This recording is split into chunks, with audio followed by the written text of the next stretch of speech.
Hello everybody, welcome back to Dude Ranch DIY. If you're new to the channel, my name is Jake.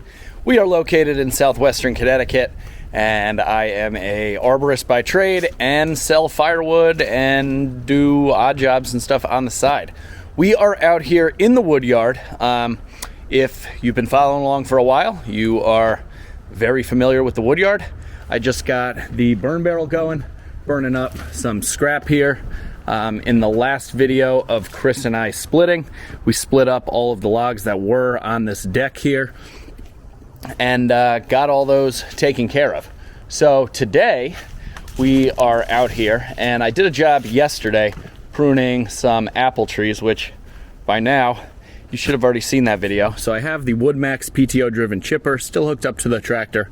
So we're going to take advantage of that and clear out some of these saplings. I've been slowly kind of clearing out a lot of these really little saplings. I don't even know if they really show up on the camera, just to get some more light back here. I feel like, you know, all these little saplings, they produce really big leaves just because they are growing. And I have done that, as you can see, kind of over here in this area. You can see all the wood chips that I've shot into this area, and kind of selectively left some of the nicer sugar maples. Most of these saplings actually are sugar maples, and you can see there's a lot of big mature oaks that are actually starting to decline. There's a lot of big dead in some of these, and I need to get some of them down. Like that one is totally dead. This one has a lot of big dead in it. So the oaks have kind of met their life expectancy, and now the maples are taking over. So I'm not taking down all these, you know, like 6-inch plus ones. Some of them I am, but I'm trying to selectively, you know, cut some of the smaller ones that might be in bad places, and, you know, leave some of the nicer ones that have more room to grow.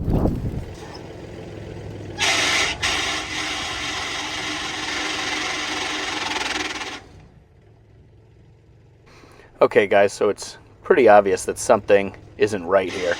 And it's kind of hard to tell because of the camera angle and everything, but I'm on a pretty steep slope here. So what happens when you try to start up this PTO driven chipper sometimes at a slope angle downwards is that the little remains and chunks of chips and stuff kind of get stuck in there, and they have a tendency to jam up the flywheel a little bit. So you can see I pulled down the hill, and now I was able to easily get the chipper started and the flywheel spinning, just because all of that debris that remains in there sometimes isn't directly up, pushing up against the flywheel because of gravity.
Woo!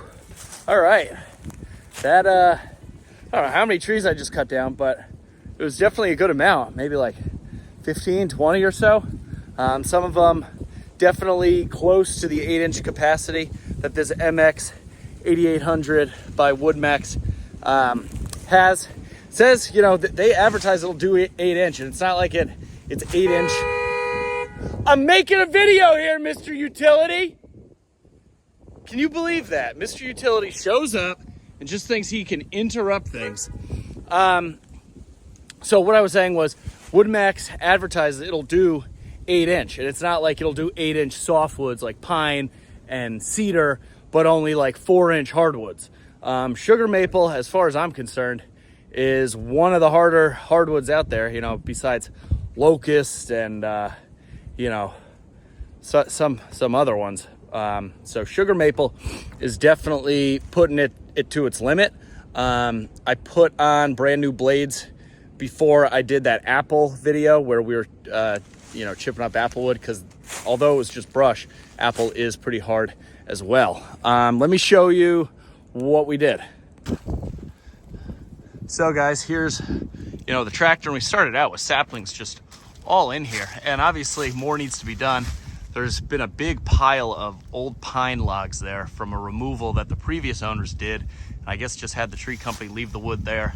It's all rotting away. I'd love to get rid of that at some point, but this general area basically mimics the rest of this, you know, kind of hillside going along the Woodyard Road here. Now, up on this hill up here, I need to continue, and along our border here, I do have plans to do some stuff up on the very top of that hill.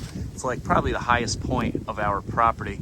It's pretty cool up there, just overlooking everything. So I'd like to clear it out, get some more sun. But even on that bigger wood, it makes, you know, really nice wood chips. You can see this stuff, you know, all different sizes. They're not super stringy. They're not, I mean, some of them are actually really, really fine. So that's good. So that is the MX-8800 PTO driven wood chipper by WoodMaxx. They are American made in the USA, designed the whole 9 yards. I don't know, I think it says it somewhere on here. They do offer smaller ones. This one is hydrostatic, meaning under here you can see there is a hydraulic motor with lines, and under this cover is a hydraulic reservoir. So the PTO spins a pump, and that is how it is hydrostatic controlled, meaning that you can, on the bigger wood, you can slow down the speed of the feed wheel, both in forward and reverse. So that's a really nice feature. You can slow it down on that bigger wood. Oh, there's a sticker, proudly made in the USA. I have used this thing both just around the property, and I bring it out on jobs, as you guys have seen if you've been following along or if you go back in the videos. So this thing is great. I'm trying to find the hour meter. Let's see. I have 67.4 hours on this thing. And, you know, all I do basically is grease it and flip the knives when they need some flipping, you know, for a sharper edge. So guys, that's gonna wrap up this video. Just a quick down and dirty video of me using the WoodMaxx chipper. I haven't done a video solely on this piece of equipment in a while. We've gotten a lot of new subscribers. We're getting close to that 10,000 mark. We hit 9,000 the other day. So if we could hit that 10,000 mark over the summer at some point, that would be awesome. Again, you know, go back in the archives, check out all the videos that I have on this thing. It's a really great piece of equipment, really great company. And, you know, if you find yourself renting a chipper a lot and you don't have a lot of big stuff, you're not like a tree company, this thing, you know, does pretty good. And they also make fully hydraulic ones to go like on the front of skid steers and stuff as well. So that's going to wrap this one up, guys. As always, thanks for watching. If you're new to the channel, please consider hitting that subscribe button down below. I'd really appreciate it. Doesn't cost you anything. Hit that thumbs up button. That really helps out the channel as well. Any questions, comments, or feedback on what I did here or on the WoodMaxx chipper, let me know in the comment section. But for now, I'm Jake. This is Dude Ranch DIY. Thanks so much for watching. We'll see you here next time.